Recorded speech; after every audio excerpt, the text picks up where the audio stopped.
कि जैसन सोचले रहनी अरे वैसन शिव गुरु मोर बारे गोदिया में अपना अरे खेला माई हो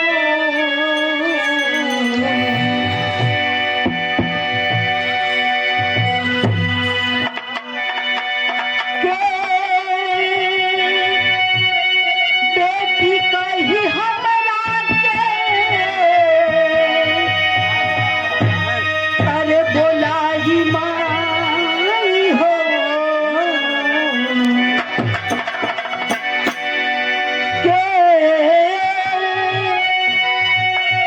बेटी कही हमरा के अरे बोलाई माई हो के गोदिया में अपना खिलाई माई हो के गोदिया में अपना खिलाई माई हो के गोदिया में अपना खिलाई माई हो के बेटी कही हमरा के बोलाई माई हो बेटी कही हमरा के बुलाए माई हो ये बेटी कही हमरा के बुलाए माई हो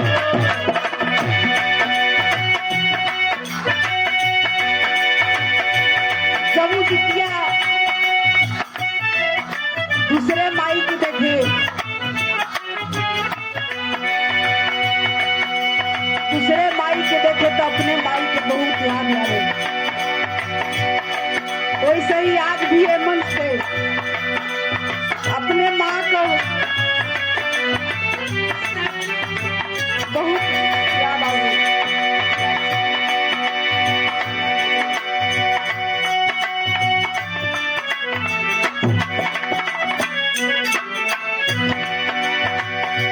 के गोदिया में अपना खिलाई माई हो हे गोदिया में अपना खिलाए माई हो हे गोदिया में अपना खिलाए माई हो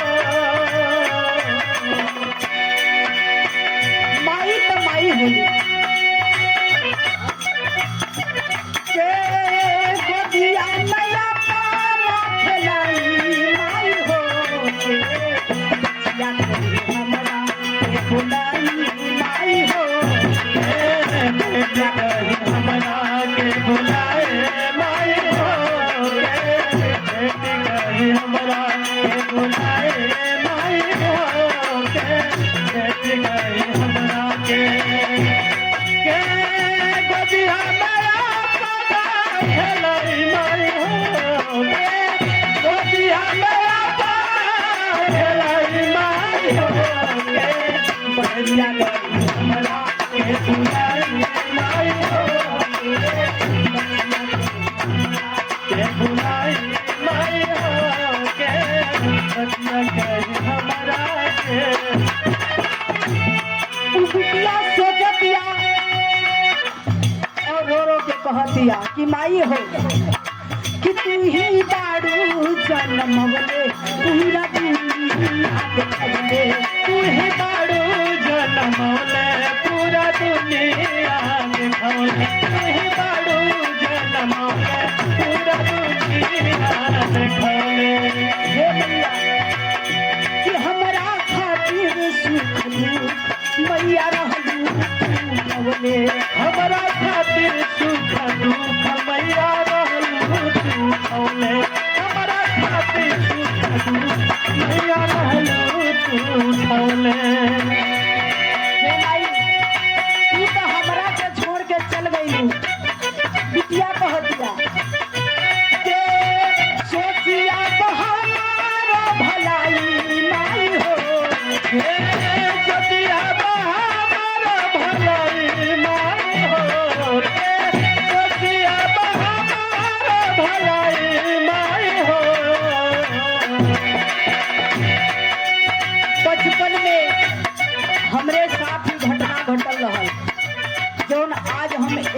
से सुना रहल बानी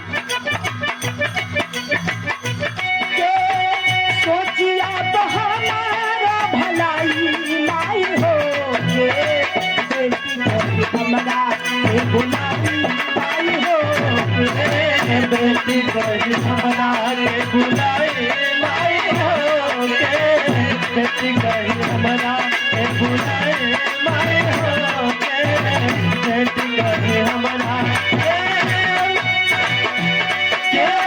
सोचिया हमारा भलाई माई हो के सोचिया हमारा भलाई माई हो के बेटी कही हमरा के बुलाए माई हो के बेटी कही हमरा के बुलाए माई हो के बेटी कही हमरा के एक लाइन और जौन श्रवण कुमार ना भर बोलन तो हम सब का भर पाई तू कौन चीज बा कि तोहरा दूधवा के करता माई भर ले ना भराई तोहरा दूधवा के करता माई भर ले ना भराई तोहरा दूधवा के करता माई भर ले ना भराई कि बोले कि गनवा या कहत जा कि बोले कि दिलवा सोनू सूर्यवंशी से न गवाले दवाई गवा सोनू सूर्यवंशी से लगवाले गवाई गवा सोनू सूर्यवंशी से लगवाले गवाई माई के दूध के कर्जा श्रवण कुमार ना भर पौलम माई बाबू के कर्जा कोई ना भर पौलम तो हम सब का भर पाई कि तोहरा दूधवा के कर्जा माई भर ले ना भराई तोहरा दूधवा के करता माई भर ले ना भराई तोहरा दूधवा के करता माई भर ले ना भराई कि गुनवा सोनू सूर्यवंशी से न गवाले दवाई गवा सोनू सूर्यवंशी से लगवाले गवाई गवा सोनू सूर्यवंशी से लगवाले गवाई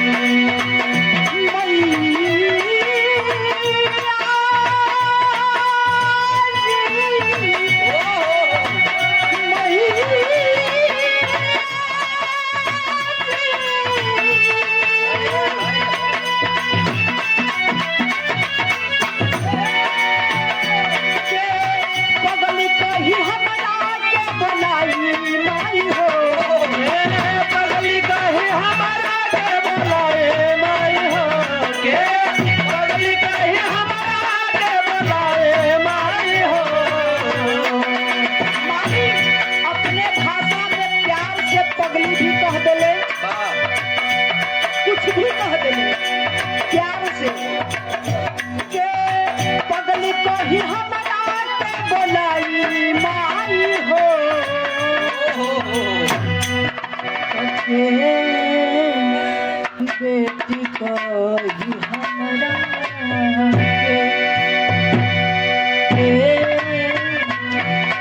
बेटी कही हमरा के अरे बोलाई माई हो के बेटी कहे हमारा के बुलाए माई हो के बेटी कहे हमारा के बुलाए माई हो के बेटी कहे हमारा के बुलाए माई हो के बेटी कहे हमारा के बुलाए माई हो के बेटी कहे हमारा मैया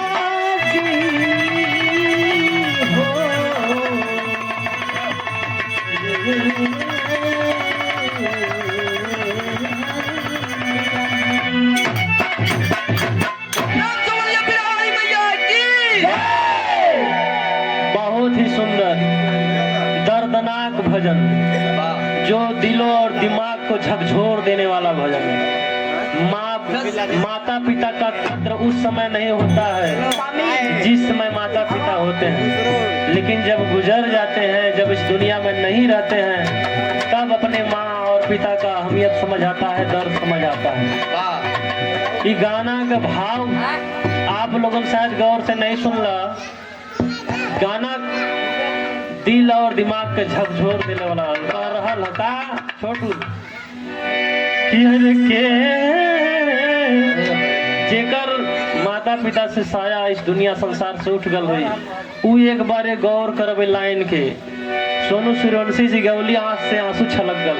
हमके भी बड़ा तकलीफ है, लेकिन गौली हक के बेटी कही हमारा के काहे से इनकर मतारी हमरे शादी से पहले ही गुजर चुकल रही, इसलिए ये भाव ऐसा हमें आंख से आंसू आ गईला।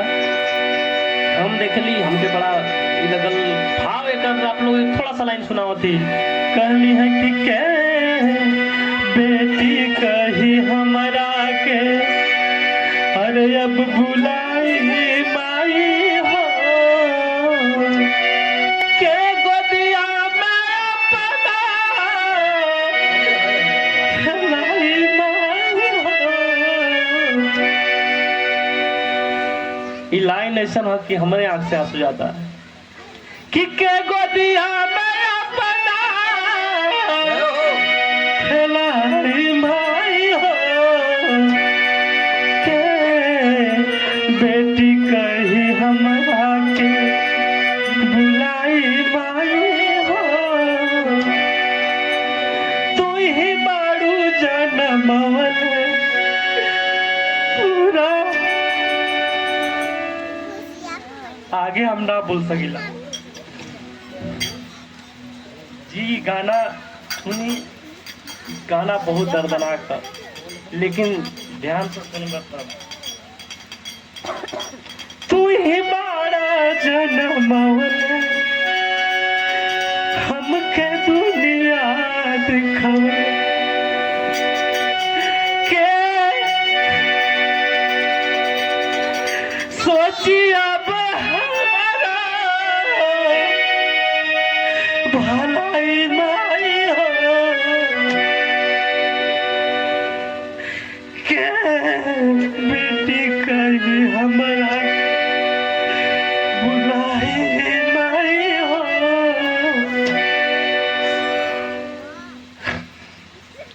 आप लोगों के हम इधर गाना के ना बता सकीला, लिखने वाले ने भी क्या लिखा है।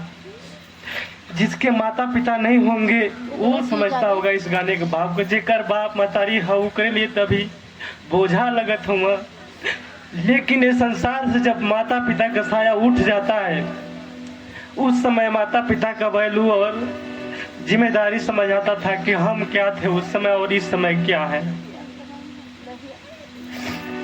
माफी चाहता हूँ आप सबसे, लेकिन भाव ऐसा आ गल है, गीत ऐसा गा दिली कि हम मना ना कैली है। सबके बहुत बहुत धन्यवाद, माफी चाहती। और इसी क्रम में इस कार्यक्रम को सफल बनाने के लिए भी आए हैं हमारे बीच पवन कुमार शर्मा जी की ओर से 51 रुपए का सहयोग और संजय कश्यप जी बघोलन मोड़ की धरती से 51 रुपए का सहयोग इस कार्यक्रम को सफल बनाने के लिए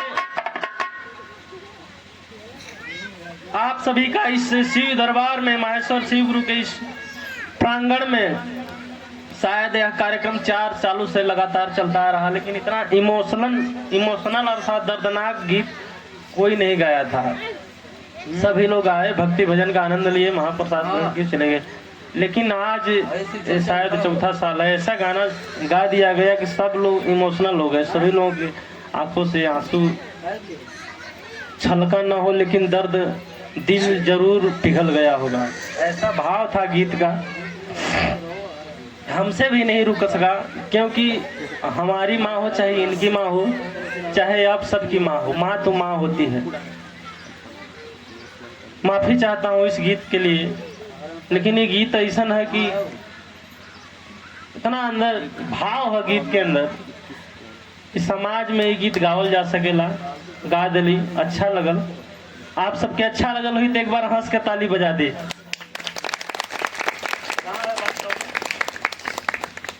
चलिए अब तनी मनोरंजन की तरफ, यादों को भूल के चलते हैं थोड़ा खुशी के लहर की तरफ। ढोलक पर हमारे दोस्त यार का कहें, अंकल भी हैं, चाचा भी हैं, दोस्तों हैं, लंगोटिया यारों भी हैं। रामपाल शर्मा जी बैठे हुए हैं और सम्मानित व्यक्ति आदरणीय श्री प्रेमनाथ यादव जी हैं और साथ में वासुदेव समधी जी हमारे हुआ और पीछे बैजनाथ मामा जी हुआ, जेकर साउंड के जोड़ ना है जवाब ना है आदरणीय श्री दया शंकर जी आप भी हैं। साथ ही साथ यहाँ पर तमाम हमारे गांव के माताएं बहने, साथ ही साथ कई रिश्ता के लोग हैं यहाँ पे, शिष्या हैं, गुरु बहना हो, सबको एक स्वर में पलकी प्रणाम करते हुए इस कार्यक्रम को आगे बढ़ाते हैं। तनी करुण भाव और तनी हास्य रस की तरफ चलत थी, भक्ति भजन भाव की तरफ चलत थी।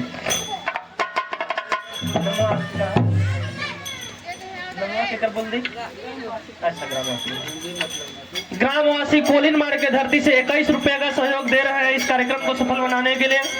उनका भी शिव दरबार में स्वागत, अभिनंदन वंदन और यहाँ पर आए हुए सभी भक्त जनों का हार्दिक स्वागत, अभिनंदन वंदन पूरे टीम की तरफ से मैं राजू सूर्यवंशी करता हूँ। आइए भजनों की प्रस्तुति। कि जैसन सोचले रहली वैसन शिव गुरु मोर बाड़े। तनी हाथ ऊपर उठा के ताली बजे कि जे जैसन सोचे रहा वैसन बाड़े की नहीं। दया शंकर भैया बात सही है। ठीक है, नाम बोले तुलसी पनिका जी कोलिन मार के धरती से, तुलसी पनिका जी के द्वारा 100 रुपए का पुरस्कार सहयोग राशि इस कार्यक्रम को सफल बनाने के लिए पुरस्कार भी कहा जा सकता है। इतना मेहनत अति लाल यादव जी कोलिन मार के धरती से 40 रुपए का सहयोग इस कार्यक्रम महाप्रसाद के भव्य कार्यक्रम को सफल बनाने के लिए आप सभी का हार्दिक स्वागत, अभिनंदन मंडल। और इसी क्रम में राम जी, अच्छा है ना, आप आदरणीय श्री रामजीत यादव जी, उनकर सुपुत्र रामाशंकर यादव जी का पत्नी जी के द्वारा 121 रुपए का सहयोग इस कार्यक्रम को सफल बनाने के लिए आप सभी का हार्दिक स्वागत, अभिनंदन वंदन। स्वागत है, कहना है तनी खुशी का लहर।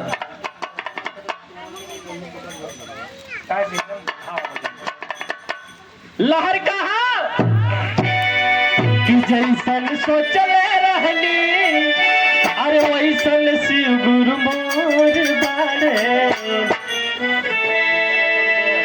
अब एकरे आगे के जानता, अरे सबसे बिजोड़ बाड़े हो। जैसन सोचले रहली वैसन शिव गुरु मोर बाड़े, सबसे बिजोड़ बाड़े हो। जैसन सोचले रहली वैसन शिव गुरु मोर बाड़े, सबसे बिजोड़ बाड़े हो। और इसी क्रम में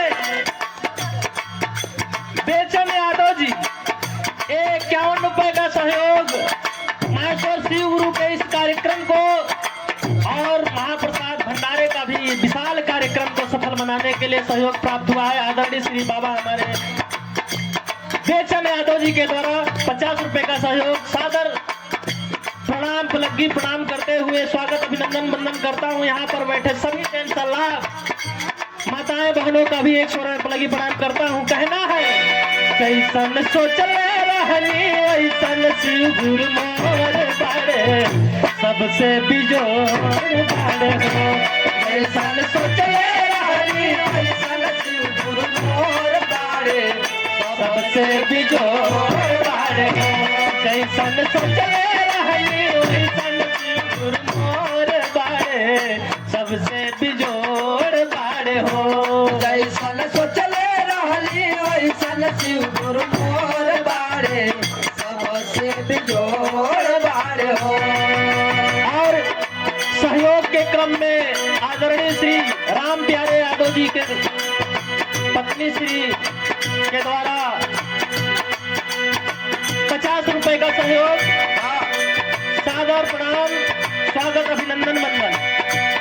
कहना है जैसन सोचले रहनी, तनी गुरतुर गुरतुर ताली बजे, गुस्सा के मत बजा, नहीं तो शिव गुरु बैठल वाले ना से हर से बाहर हो जाए।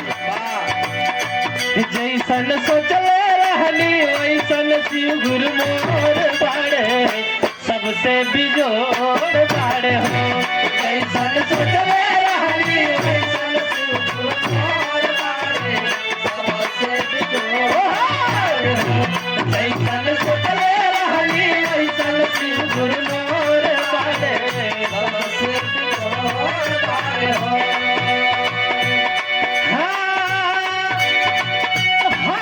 सुनाला इनके डमरू के आवाज हो। आप लोग कंफ्यूज हो बोलोगे कि मानसर शिव गुरु हमके कब दर्शन देला, लेकिन कभी जरहा मंदिर, कभी मोटकी पहरी, हरदम डमरू का आवाज सुनाला, कौनो न कौनो भेष में आके बजा देलन। आप लोग देखले होगा, बात सही है ना? हरदम सुनाला तोहरे डमरू के आवाज हो, हरदम सुनाला तोहरे डमरू के आवाज हो, हरदम सुनाला तोहरे डमरू के आवाज हो। यही सत होला शिव गुरु तोहरा ऊपर नाज हो।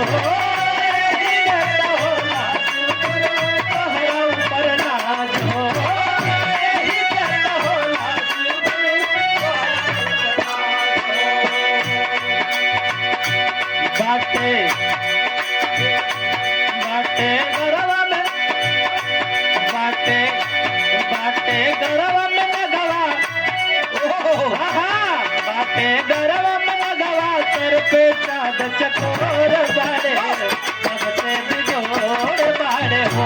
बाटे घरवा में लगवा सर पे चाँद चकोर बाड़े, सबसे बिजोड़ बाड़े हो।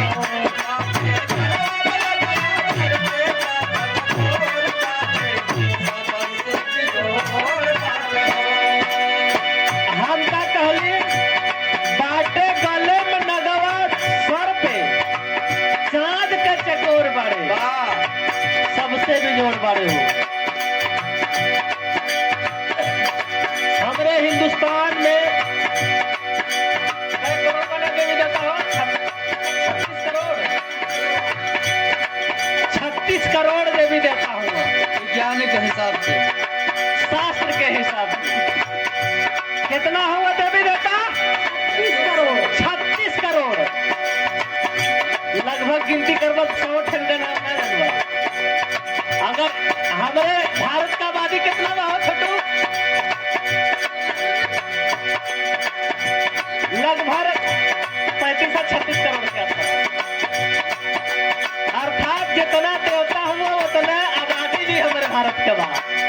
तो हम यह निवेदन करब कि शंकर जी तो बिजी हुई है, काहे से ढेर भक्त बना, इन सबका मालिक लागो। माहेश्वर शिव गुरु देवताओं में सबसे बड़ा देवता हुआ, तो इन आदेश करो 36 करोड़ देवताओं की, एक देवता एक आदमी का काम करो, अर्थात सवार हो जाएगा जन पर। इसके बाद सबका मनोकामना पूर्ण हो जाएगी। बात सही है? बात से सहमत वर्ग नहीं? एक देवता एक आदमी पर सवार हो जाए, यही कहना है। जैसन सोचले रहनी वैसन शिव गुरु मोर बाड़े, सबसे बिजोड़ बाड़े हो। जैसन सोचले रहनी वैसन शिव गुरु मोर बाड़े, बिजोड़ बाड़े हो। जैसन सोचले रहनी वैसन शिव गुरु मोर बाड़े, सबसे बिजोड़ बाड़े हो। एक लाइन आप लोगन के लिए भी, जैसन सोचले रहनी हमके आशा विश्वास की भी रहल सवेरे टाइम पे जनसंख्या कम रहल तो थोड़ा महसूस अलग होत रहल, लेकिन ठंडी ठंडी नहाए खाने लेट हो गए। हमके विश्वास रहल कि जैसन सोचले वाली जैसन सोचले वाली वैसे गौवा के लोगवा मोर बाड़े का जैसन सोचले रहनी वैसे गौवा के लोगवा मोर बाड़े। अरे सबसे बिजोड़ बाड़े हो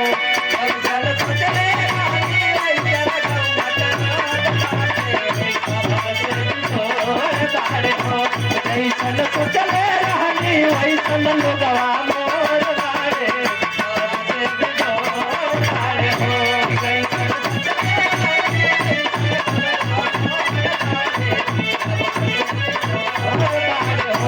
जैसन सोचले रहनी वैसन शिव गुरु मोर बाड़े। सबसे बिजोड़ बाड़े हो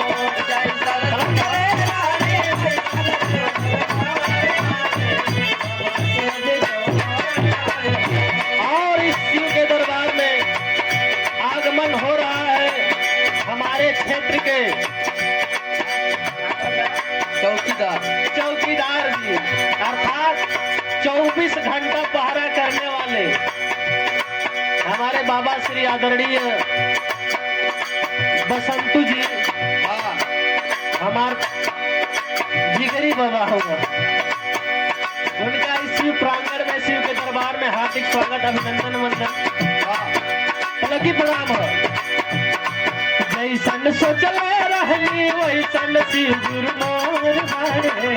सबसे बिजोड़ बाड़े हो जैसन सोचले रहनी वैसन शिव गुरु मोर बाड़े। हो जैसन सोचले रहनी वैसन शिव गुरु मोर बाड़े। हाँ कमल के फूल परा कमल के फूल कमल के फूल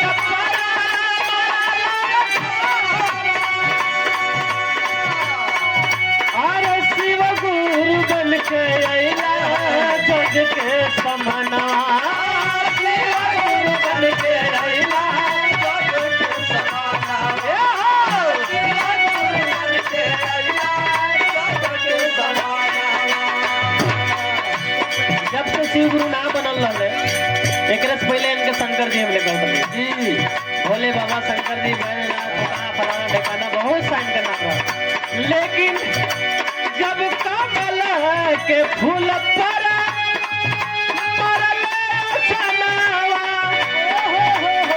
अरे शिव गुरु बन के जाग के समना।